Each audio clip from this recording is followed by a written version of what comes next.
Well, looks like there's another season of life. Real life?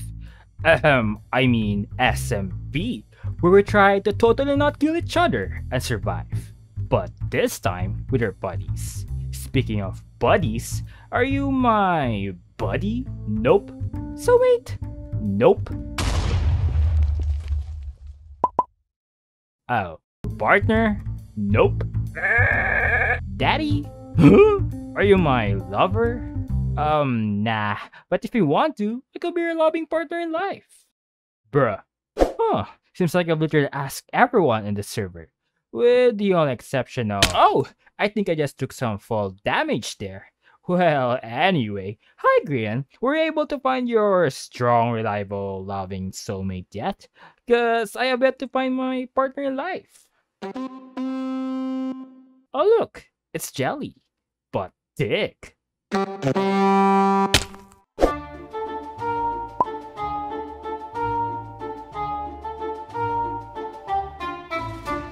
So yeah, Double Life. And in this life series, it went from numerous name changes. From Third Life, which is the first season, to Last Life, which is not really the last, but rather the second season. And now, Double Life, which is now officially the third season. These titles don't really interpret the number of the season, unlike Hermit Crab, which is pretty much straightforward, but rather it tells more on what is going to happen in each series. Unlike from the previous seasons, Third Life is being indicated of having 3 lives. Last life, or in your last life, you become hostile and possibly a boogeyman. And now, Double Life, which is a season of horns, relationships, and breakups. Players will try to survive with their lovers, or specifically, a soulmate. This soulmate is bound into your life, meaning you basically share your lives with them. And unlike last life with the boogeyman twist and a random set of lives, this season will not be having the boogeyman, and the series will return to its original 3 lives concept of green, yellow, and red, with no way of gaining more. Double Life SMP is being run in the 1.19 Minecraft update, meaning this will be the first time the livers will be experiencing the new terrain, caves, and the deep dark, which happens to hold the only enchanting table in the server. This season will probably be more peaceful than the others, right? Since it is leaning more into trying to survive at the very end with your partner. Unless certain conflicts get in the way, like, you know, someone monopolizing the enchanting table or a certain resource in the server, and betrayals here and there.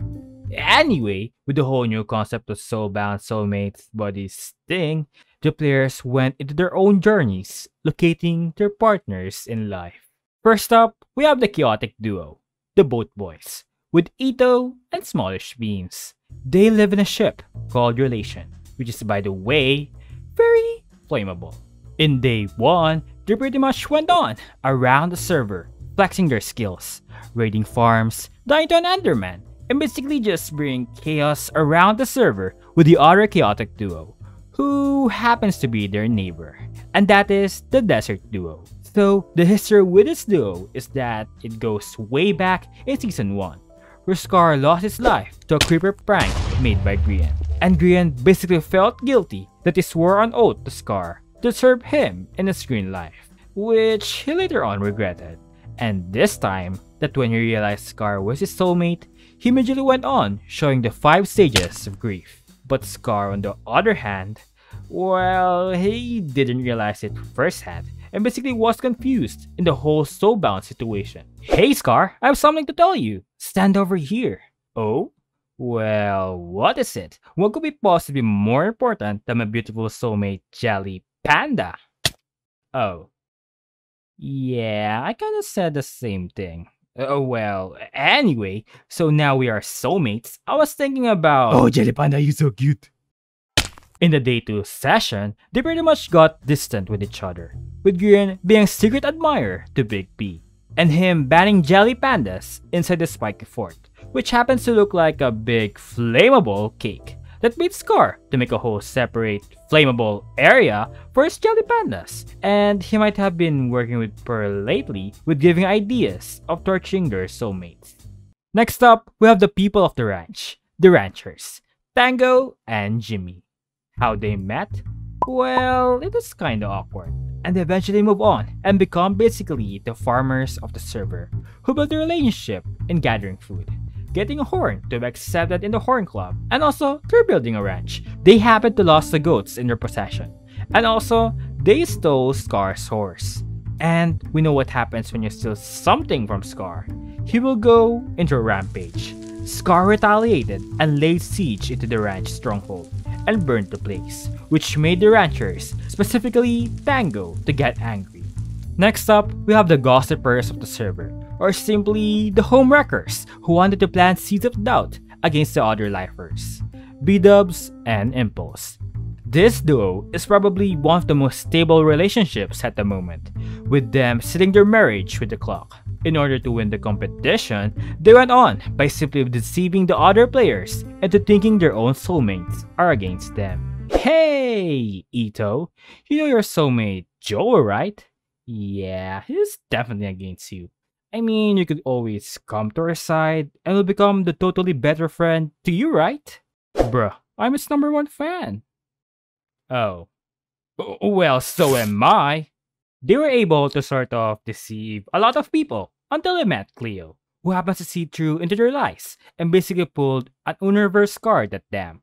Speaking of Cleo, her relationship situation is quite complicated, since she is so bounded with Martin, who she thought cheated on her for Pearl, and then Martin also thought Cleo cheated on him because of Scott, and so they unofficially divorced, and now in this awkward situation of being ex-lovers. Scott also had the same predicament to Cleo with his soulmate, but a lot more complicated and crazier. You see, Scott's soulmate is Pearl, and she has this alter identity called 5 AM Pearl, which is sleep deprived, can't think straight, and a lot more crazier. After Scott left her alone by herself in the woods, she has no one else but her puppy.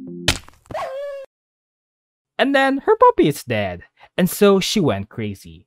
I mean, crazy. She met with Scar, who told Pearl about torturing her soulmate with powdered snow. She also went to Scott to confront him about their complicated situation. But her person at the time being 5 AM Pearl made her look the crazy ex-girlfriend in the eyes of everyone, that people start to fear and avoid her entirely.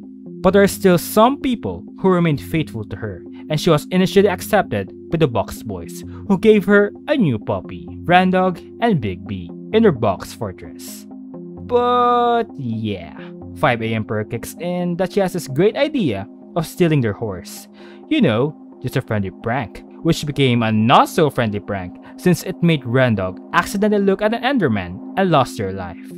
This made the Box Boys furious and renounced their alliance with Pearl and banished her from the box. Pearl is basically like a witch, alone in the woods, shunned by the people around her, and voodooing and torturing her ex-lover. Pearl's actions made her unintentionally becoming the misunderstood villain in this grand chaotic telenovela the server is on. And this network of relationships and alliances will grow much larger as the series goes on. Jellie, Panda?